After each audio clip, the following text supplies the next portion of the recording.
बुढ़वा पगला गेल का रे आय मार का ना मानबो ससुर हुआ तनी ससुर लेखा रह ना पतो लेखा काहेला गरमाइल ले तोर बाबूजी। हाँ बेटा बोलो। गेहूं तो अपनो कटा गो। हाँ कटा गइल। हई देखो हई बड़का अरे गेहूं काट के प्याज बो देले बा अब अपनो गेहूं कटा गइल भाई सगरी तो हम चाहतनी नु कि खेतवा तू कोड़ दो आ ओमे लमका बैगन आ गोलका बैगन बो दिया। ठीक बा बाबूजी। हाँ लेकिन बाबूजी हम चाहत नहीं हो हाँ कि में चूतर फल फल कहा रे चूतर फल के खेती कर लेत नु तब बारी फरित। चूतर फल ये कौन फल है रे? अरे उहे चुकुंदर। अब ससुरा के नाती कोड़ खेत कोड़।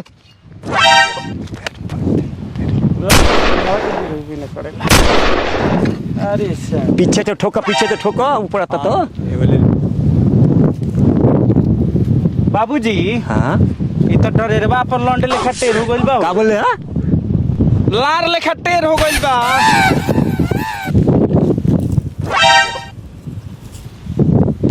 ठीक कहले अरे। ई बतावो हाँ? कि तू हमरा में रहला कि बड़का में रहला? हाँ? तोहरे में रही ले तोहरे में खाई ले तोहरे खातिर सोची ले। त ई बड़का ई हमरे में एक दे काहे बढ़ौले आवता? अरे ऊ मेहरारू के चक्कर में पड़ल बा आ ओकर मेहरारू सिखावतिया उहे करता। आवे दो उनकरा के हम पूछता नहीं एबर हम पूछता नहीं आवे दो समझा दऊं करा के ना त धंस देऊं त मुंह निकल जाई। आवे दे ना ओकरा के हम ठीक करता नहीं आवे दे सब रहन कोड़ ना।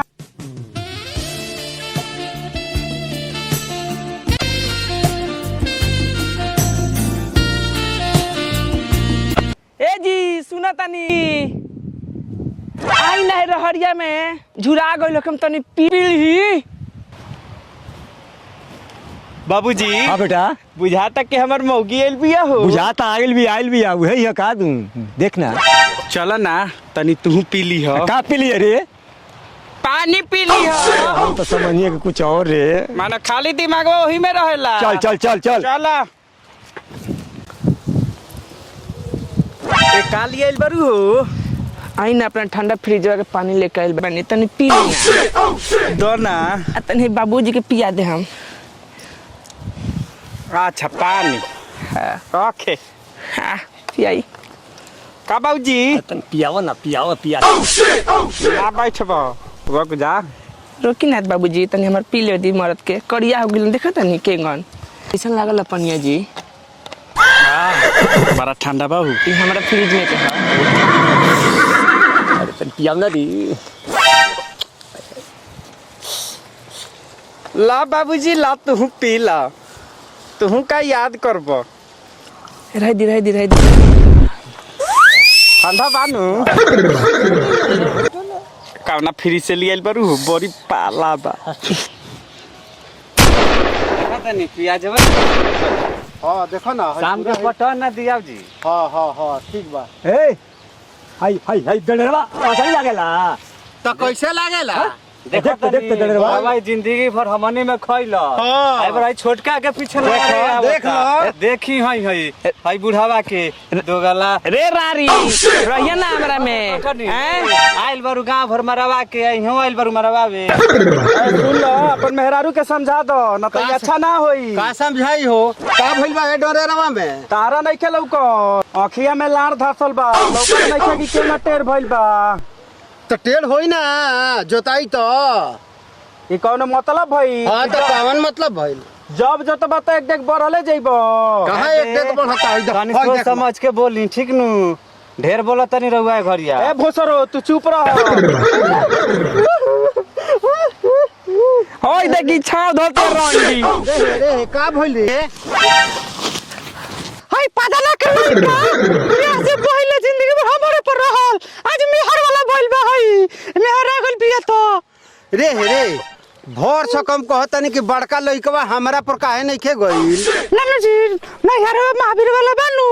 हो महावीरवा। हां हम महावीर वाला हाँ। मामा लगी वही पर। हां तो वो पे गइल बा। रे रारी रे भतर कटनी है रोल्डो के हई बोले रे कटलो ए रोल्डो छिनारो ए बतरे रंडी के लाव रोल्डो आइल बारू पाकिस्तान भर हड़वा के आइला बा ना है करा के अपन मेहरारू के समझावो ठीक ना होई कह देता नहीं ए बुढ़ऊ ये बुढ़वा सब जिंदगी भर खइले सामान में सब का होता रे बाबूजी हई रंडी ही आई हुई देखी के ना बोलती हम मरद के कहते कि हमरे पर हलन जिंदगी भर अरे फैसला हो के रही फैसला होई बता रहे मुखिया जी लगा चलो चल चल चल रंडी के